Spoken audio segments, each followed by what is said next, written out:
मित्रों, आज का हमारा विषय है RPSC first grade educational psychology unit number 3 शिक्षण अधिगम।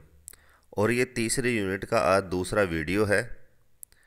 तीसरे यूनिट के पहले वीडियो में हमने अधिगम की परिभाषाएं, अधिगम की शर्तें और अधिगम स्थानांतरण के प्रकार और अधिगम स्थानांतरण कौन कौन से क्षेत्र में किस तरह से कार्य करता है, ये सारी चीज़ें हमने जो तीसरे यूनिट का जो पहला वीडियो था उसमें हमने अच्छी तरह पढ़ा है। आज उसी तीसरे यूनिट का हमारा ये दूसरा वीडियो है।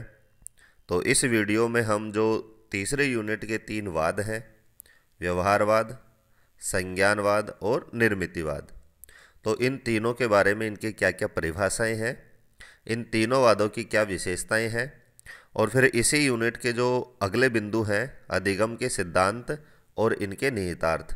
तो जो अधिगम के सिद्धांत पढ़ेंगे तो कौन सा जो सिद्धांत है वो कौन से वाद के अंतर्गत आता है, वो दोनों ही चीज़ें हम आज की वीडियो में डिस्कस करेंगे, ताकि हम जब अधिगम के सिद्धांत पढ़ें तो अधिगम के जो सिद्धांत है उनका संबंध इन वादों से करते हुए जब हम पढ़ेंगे कि इस अधिगम सिद्धांत का संबंध व्यवहारवाद से है, इस अधिगम सिद्धांत का संबंध संज्ञानवाद से है, या फिर किस अधिगम सिद्धांत का संबंध निर्मितिवाद से है। तो आज के वीडियो देखने के बाद में आपको इन अधिगम के जो सिद्धांत आपने आज तक पढ़े हैं रीट में, सेकंड ग्रेड में, उन सबको आपको ये पता चलेगा आज कि कौन से वाद से इनका संबंध है। तो इन तीनों वादों के बारे में संपूर्ण जानकारी इस वीडियो में प्रदान की जाएगी। उसी के बाद हम अगले वीडियो में इन सिद्धांतों पर चर्चा करेंगे। तो यदि अभी तक आपने हमारे चैनल को सब्सक्राइब नहीं किया है तो चैनल को सब्सक्राइब करें और वीडियो को लाइक और कमेंट करके हमें फीडबैक अवश्य दें, ताकि हमें वीडियो बनाने में और प्रोत्साहन मिल सके और आपका जो स्नेह है वो हमें वीडियो बनाने के लिए प्रेरित करता रहे। तो चलते हैं आज के वीडियो की तरफ। तो जैसा हमने आपको बताया है कि आज का हमारा विषय है तीनों वाद, व्यवहारवाद, संज्ञानवाद और निर्मितिवाद। तो तीनों वादों के बारे में आज हम चर्चा करेंगे, ताकि जो सिद्धांत हैं वो कौन से सिद्धांत का संबंध कौन से वाद से है वो इसी वीडियो में आपको मैं बता दूंगा। फिर हम एक एक सिद्धांत को अच्छी तरह से और उनसे बनने वाले प्रश्न किस तरह से बनेंगे बताते हुए हम पढ़ेंगे। अधिगम के सिद्धांतों को 3 वर्गों में बांटा गया है। तो जैसा मैं आपको बता चुका हूँ कि जो हमारा तीसरे यूनिट का जो महत्वपूर्ण जो बिंदु होगा अधिगम के सिद्धांत, जिसमें शास्त्रीय अनुबंधन सिद्धांत है और क्रिया प्रसूत अनुबंधन का सिद्धांत, इस सारे जो सिद्धांत हैं हमने जो पढ़े हैं, थॉर्नडाइक के हैं, पावलोव के हैं, स्किनर के हैं, हल्का है, सारे हम इसी यूनिट के अंतर्गत उनको पढ़ेंगे। और आज का बताने का सिर्फ यही मतलब है कि इन अधिगम का संबंध व्यवहारवाद से है तो वो क्यों है, और संज्ञानवाद से है तो क्यों है, या फिर निर्मितिवाद से है तो क्यों है। तो अधिगम के जो सिद्धांत है, पहला प्रश्न बनता है उनको कितने वर्गों में बांटा जा सकता है, या बांटा गया है 3 वर्गों में। और वो तीनों वर्ग कौन कौन से हैं, तो वो तीनों वर्ग हैं व्यवहारवाद, व्यवहारवाद का दूसरा नाम यदि बात करें या फिर व्यवहारवाद को दूसरे शब्दों में कहें तो हम उसको कहते हैं संबंधवाद, या फिर साचर्यवाद या परिधीयवाद। तो यहाँ पर दूसरा जो बिंदु मैंने आपके लिए लिया है, पहले बिंदु में मैंने लिया कि अधिगम के सिद्धांतों को 3 वर्गों में बांटा गया है। फिर ये जो 3 वर्ग हैं इनको और किन किन नामों से जाना जाता है वो आपको याद रखना है, कि चाहे उसको हम व्यवहारवाद कह सकते हैं, उसे ही हम संबंधवाद भी कह सकते हैं, उसे हम साचर्यवाद भी कह सकते हैं, और उसे हम परिधीयवाद भी कह सकते हैं। चारों के चारों जो हैं वो एक ही वाद के नाम हैं। दूसरे वर्ग की बात करें तो दूसरा वर्ग है संज्ञानात्मक, तो इसी का दूसरा नाम है केंद्रीय या क्षेत्रीय सिद्धांत। और तीसरा जो हमारा था निर्मितिवादी, उसको हम संरचनावादी भी कहते हैं और उसको हम रचनात्मकवाद भी कहते हैं। तो इस तरह से दूसरी जो महत्वपूर्ण बात है जो आपको याद रखनी है, वो इन तीनों जो वर्ग हैं, तीनों जो वाद हैं, इनको और किन नामों से जानते हैं। क्योंकि प्रश्न, मान लीजिए मैं अभी आपको व्यवहारवाद ही बताता और प्रश्न में व्यवहारवाद की जगह वो संबंधवाद दे देता है, तो आपके दिमाग में सबसे पहले एक बात आती है कि ये तो हमें पढ़ा ही नहीं गया है। तो इस तरह से आपको इनके जो संबंधित शब्द हैं वो भी आपको याद रखना है। क्योंकि परीक्षा है और परीक्षा में किसी भी तरह से प्रश्न पूछा जा सकता है। तो इन संबंधों को आपको याद रखना है कि कौन से शब्द कौन से वाद से संबंध रखते हैं। उसके बाद हम देखते हैं सबसे पहला वाद, जिसका नाम है व्यवहारवाद। तो तीनों वादों को हम थोड़ा विस्तार से पढ़ेंगे और व्यवहारवाद का ही दूसरा महत्वपूर्ण नाम है संबंधवाद। अब इसको व्यवहारवाद क्यों कहा गया है या फिर इसको संबंधवाद क्यों कहा गया है, तो इसमें सीखने की जो प्रक्रिया है उसको उद्दीपक व अनुक्रिया के मध्य संबंध से स्पष्ट किया जाता है। तो अब आपके एक बात समझ में आ गई होगी कि इसमें एक शब्द आ रहा है संबंध। तो किस किस बीच के संबंध, एक तो उद्दीपक के बीच में संबंध और एक अनुक्रिया के बीच में संबंध। तो ऐसे ऐसे वो सिद्धांत जो हम आगे पढ़ेंगे, जिन सिद्धांतों में उद्दीपक और अनुक्रिया के मध्य संबंध के द्वारा सिद्धांत दिया गया हो या संबंध के द्वारा अधिगम को समझाया गया हो, वो सारे के सारे जो सिद्धांत हैं वो व्यवहारवाद या संबंधवाद के अंतर्गत आएंगे। तो ये परिभाषा आपको याद रखनी है कि जिस सिद्धांत में सीखने की प्रक्रिया को उद्दीपक व अनुक्रिया के मध्य संबंध से स्पष्ट किया गया हो वो कौन सा वाद कहलाएगा, तो उसका नाम है व्यवहारवाद या संबंधवाद। तो ये बात आपकी यहाँ क्लियर हो चुकी है। अब हम बात करते हैं कि व्यवहारवाद के अंतर्गत कौन कौन से सिद्धांत आते हैं। तो इसके अंतर्गत निम्न 5 सिद्धांत आते हैं। संबंधवाद के अंतर्गत या फिर व्यवहारवाद के अंतर्गत कितने सिद्धांत आते हैं? 5। कौन कौन से हैं? तो पहला सिद्धांत है थॉर्नडाइक का संबंधवाद। अभी यहाँ पर भी जो थॉर्नडाइक का जो वाद है सिद्धांत, उसके भी कई नाम हैं।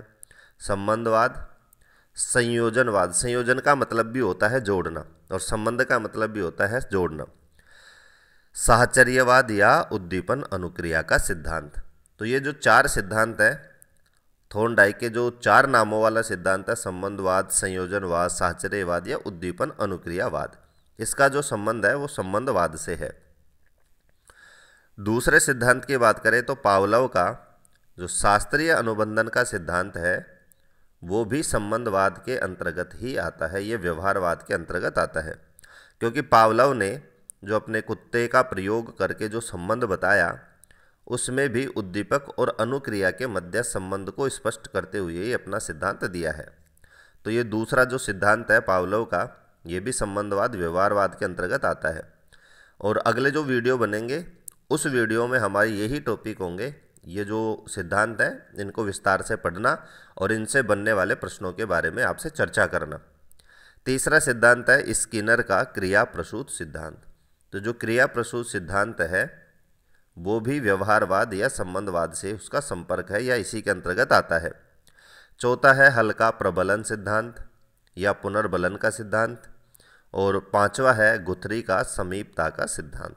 तो आपको यहाँ इस वीडियो में सिर्फ यही याद रखना है कि इसके नाम किस प्रकार से दिए गए, जैसे संबंधवाद क्यों दिया गया तो उसकी परिभाषा मैंने आपको यहाँ बताई, और कितने सिद्धांत पहले वाद के अंतर्गत आते हैं, कितने सिद्धांत दूसरे वाद के अंतर्गत आते हैं, और कितने कौन सा सिद्धांत तीसरे वाद के अंतर्गत आता है और क्यों आता है। तो आप देख सकते हैं ये जो पांचों के पांचों जो सिद्धांत हैं इनमें उद्दीपक और अनुक्रिया के मध्य संबंध से सिद्धांत बताया गया, अधिगम को समझाया गया है। तो यहाँ तक मुझे लगता है आपके समझ में आ गया होगा विषय। अब हमारा जो दूसरा वाद है उस दूसरे वाद का नाम है संज्ञानात्मक सिद्धांत। गेस्टाल्ट संप्रदाय से प्रभावित है ये जो दूसरा जो सिद्धांत है। ये जो गेस्टाल्ट जो सिद्धांत है वर्दीमर, कोफका, कोलर, जो हमने विभिन्न मनोवैज्ञानिकों का जो सहयोग वाला वीडियो बनाया था परिचयात्मक, सिलेबस स्टार्ट करने से पहले वहाँ भी बताया था कि गेस्टाल्ट संप्रदाय के प्रवर्तक कौन है, तो उसी से ये प्रभावित है और इसके अंतर्गत निम्न सिद्धांत आते हैं। तो कौन कौन से आते हैं? तो सबसे पहला जो इसी में भी 5 आते हैं। पहला है अंतर्दृष्टि का सिद्धांत, टालमैन का चिन्ह आकार अधिगम सिद्धांत, कुर्ट लेविन का क्षेत्रीय सिद्धांत, और गैने का अधिगम सोपानिकी सिद्धांत, और बांडुरा का सामाजिक अधिगम। तो ये सारे के सारे जो 5 सिद्धांत हैं, जो पांचों के पांचों सिद्धांत हैं वो किसके अंतर्गत आते हैं? संज्ञानात्मक विकास। क्योंकि इसमें जो संरचना बताई गई है इन सिद्धांतों की, वो एक समग्र वाद के द्वारा इसको समझाया गया है। गेस्टाल्ट का मतलब होता है संपूर्णवाद, समग्रवाद। तो इसी तरह से सारे के सारे जो पांचों के पांचों जो सिद्धांत है, इसमें आपस में समग्रता को प्रदर्शित करते हुए अधिगम को समझाया गया है। तो 5 वाद व्यवहारवाद में थे, संबंधवाद में थे, और 5 सिद्धांत संज्ञानात्मक विकास में है। तो इस तरह से 10 ये महत्वपूर्ण सिद्धांत हो चुके हैं जो हम आगे पढ़ेंगे।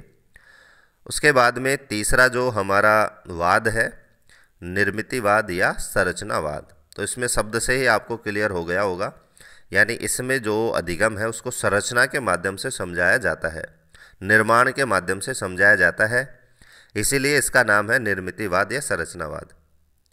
जेरोम एस ब्रूनर का संरचनात्मक अधिगम से तात्पर्य ज्ञान की संरचना से है। तो इसकी परिभाषा भी आपको बता दी गई है। और ये जो संरचनावादी जो अधिगम का जो सिद्धांत दिया है, वो महत्वपूर्ण जो वैज्ञानिक है उसका नाम है जेरोम एस ब्रूनर, और इसने अपने सिद्धांत में ज्ञान की संरचना से अधिगम को समझाया है। तो ज्ञान की संरचना से ही इसका जो नाम है वो पड़ा है संरचनावादी संप्रदाय। अधिगमकर्ता को दूसरी तरह से इसको समझा रहे हैं कि इसको संरचनावाद क्यों कहते हैं, कि अधिगमकर्ता को यानी सीखने वाले को यह पता होना चाहिए कि वह जो कुछ भी सीख रहा है इसकी मूल प्रवृत्ति क्या है, इसकी मूल प्रकृति क्या है, इसकी संरचना क्या है, क्योंकि स्थायी ज्ञान के लिए यह जानना बहुत ही आवश्यक है। तो यदि कोई भी अधिगम करता है, जो अधिगम कर रहा है शिक्षक के सानिध्य में या दूसरे क्षेत्र में, तो उस अधिगम को स्थायी बनाने के लिए हमेशा हमेशा के लिए उस अधिगम को अपने मस्तिष्क में स्थापित करने के लिए जेरोम एस ब्रूनर कहते हैं कि उसको यह पता होना चाहिए कि जो कुछ भी सीख रहा है उसकी मूल प्रकृति क्या है, यानी जिस ज्ञान को वह ग्रहण कर रहा है उसकी प्रकृति का उसे पता होना चाहिए, उस ज्ञान की संरचना का उसे पता होना चाहिए। तो यदि ये दो चीज़ें उसको पता होंगी, प्रकृति और संरचना, तो उसका जो अधिगम है, उसका जो सीखना है वो स्थायी होगा। इसीलिए इस वाद का नाम दिया गया है संरचनावाद या निर्मितिवाद सिद्धांत। तो इसी तरह से बहुत ही सरल शब्दों में मैंने तीनों वादों को आपको समझाने का प्रयास किया है, ताकि आपके आगे के जो सिद्धांत हैं वो आराम से आपके समझ में आ सके। अगला विचार है इसी सिद्धांत के बारे में, इसी वाद के बारे में, कि जॉन डीवी ने इसे चिंतन मुक्त प्रक्रिया कहा है। तो इसी के बारे में आपको याद रखना है, क्योंकि किसी भी मनोवैज्ञानिक ने किसी भी सिद्धांत या वाद के बारे में कोई वाक्य कहा है तो उससे संबंधित प्रश्न भी बने तो आपको यहाँ पर गलत नहीं होगा। तो जॉन डीवी ने, यहाँ प्रश्न बनता है कि जॉन डीवी ने किस सिद्धांत को या किस वाद को प्रक्रिया मुक्त कहा है। तो यहाँ संरचनावाद या निर्मितिवाद आपका जवाब होगा। सोच द्वारा रचनात्मकता के दो दल हैं। तो सोच के द्वारा रचनात्मकता जो हमारा जो वाद है, इसको दो दलों में बांटा गया है। एक है व्यक्तिगत सोच जनित रचना, दूसरा है सामाजिक सोच जनित रचना। यानी एक पर्सनल व्यक्ति के द्वारा कोई संरचना निर्मित की गई है, सोची गई है, तो उसको व्यक्तिगत सोच जनित रचना कहेंगे। और किसी समूह के द्वारा या फिर समाज के द्वारा कोई संरचना का निर्माण किया गया है तो उसे हम सामाजिक सोच जनित संरचना कहेंगे। जॉन डीवी का मानना है कि व्यक्ति अपनी मनःशक्ति द्वारा अपने ज्ञान का निर्माता है। तो बार बार आप देख सकते हैं निर्माण या संरचना शब्द से ही इसका संबंध है। तो जॉन डीवी का विचार है कि व्यक्ति अपनी मनःशक्ति के द्वारा अपने ज्ञान का निर्माता है। तो यानी जो भी वो ज्ञान सीख रहा है, जो भी वह अधिगम कर रहा है, उस ज्ञान का निर्माता कौन है? व्यक्ति स्वयं है। और किसके द्वारा? मनःशक्ति के द्वारा। खुद की मन है, जो मन की जो शक्ति है, उसी के द्वारा उस ज्ञान का वह निर्माण करता है। ऐसा किसका मानना है? जॉन डीवी का। तो यहाँ पर आपको अच्छी तरह से याद रखना है इन शब्दों को। अगला बिंदु है कि जीन पियाजे ने अपनी कोग्निटिव थ्योरी में दो मानसिक क्रियाओं की चर्चा की है। तो यहाँ प्रश्न बनता है कि जीन, या फिर पहला तो प्रश्न यही बनता है कि कोग्निटिव जो थ्योरी है वो किसने दी है? तो हमारा जवाब हो जाएगा जीन पियाजे ने। और कोग्निटिव थ्योरी में जीन पियाजे ने कितनी मानसिक क्रियाओं की चर्चा की है? तो हमारा जवाब हो जाएगा दो। कौन कौन सी हैं? तो दोनों की यहाँ पर मैंने चर्चा की है। पहला है आत्मीकरण, इसका मतलब होता है पूर्व ज्ञान के आधार पर नवीन सूचनाओं की व्याख्या करना, इसको कहते हैं आत्मीकरण। दूसरा है समायोजन। समायोजन का मतलब है पूर्व ज्ञान को नवीन सूचना व अनुभवों से परिवर्तन व संशोधन करने की क्रिया। तो दोनों आपको याद रखना है। आत्मीकरण का मतलब है कि पूर्व अनुभव के द्वारा ही वर्तमान जो सीखा जा रहा है उसको सीख लेना, उसकी व्याख्या करना, यानी अपना खुद का या नया अनुभव उसमें बिल्कुल भी शामिल नहीं करना, उसको कहते हैं आत्मीकरण। समायोजन का मतलब है कि हम किसी चीज़ को सीख रहे हैं, किसी चीज़ का हम ज्ञान प्राप्त कर रहे हैं, तो उस ज्ञान प्राप्त करने में जो पूर्व ज्ञान है उसमें नवीन सूचनाओं व अनुभवों से परिवर्तन व संशोधन करने की क्रिया को हम समायोजन कहते हैं। और ये कोग्निटिव थ्योरी में दोनों जो शब्द हैं इनकी जो चर्चा करने वाले हैं वो जीन पियाजे हैं, ये भी आपको याद रखना है। अगला बिंदु है कि निकटस्थ विकास का कटिबंध विगोत्स्की एवं नौसिखिया छात्र की सोच किसी अधिक योग्य अथवा विशेषज्ञ से संबंध होने पर प्रभावी बनते हैं। तो यहाँ पर ये जो वाक्य दिया है, इस वाक्य को देने वाले हैं विगोत्स्की, एक मनोवैज्ञानिक है। और निकटस्थ विकास का कटिबंध में ये कहते हैं कि एक नौसिखिया छात्र, नौसिखिया छात्र का मतलब होता है नया नया सीखने वाला जो छात्र है, यदि उस नए सीखने वाले छात्र की सोच है वो अधिक योग्य अथवा विशेषज्ञ से संबंध हो जाती है, उसका संबंध हो जाता है, तो उसकी जो सोच है वो प्रभावी बनती है। ये निकटस्थ विकास का सिद्धांत है। निकटस्थ विकास का मतलब है निकट जाना। नया सीखने वाला छात्र एक अनुभवी या विशेषज्ञ के निकट जाता है तो उसकी जो सोच है वो प्रभावी बन जाती है। ये वाक्य देने वाले, सिद्धांत देने वाले जो मनोवैज्ञानिक, उनका नाम है विगोत्स्की या वाइगोत्स्की। अब तक जो कौशल अथवा ज्ञान विशेषज्ञ के पास था वह तुरंत छात्र को मिल जाता है। ये निकटस्थ कटिबंध में है कि जैसे ही वो विशेषज्ञ के निकट जाता है, पास में जाता है, तो जो विशेषज्ञ के पास जितना भी ज्ञान था, जितना भी उसके पास नॉलेज है, वो तुरंत जैसे उसके समीप आएगा, उससे सीखेगा, वो नौसिखे छात्र को प्राप्त हो जाता है, नौसिखे छात्र को मिल जाता है। तो दोनों ही यहाँ से अलग वाक्य है, ऊपर वाला अलग वाक्य है, लेकिन दोनों के दोनों जो वाक्य हैं वो विगोत्स्की के द्वारा दिए गए हैं। और कौन से सिद्धांत के अंतर्गत दिए गए हैं?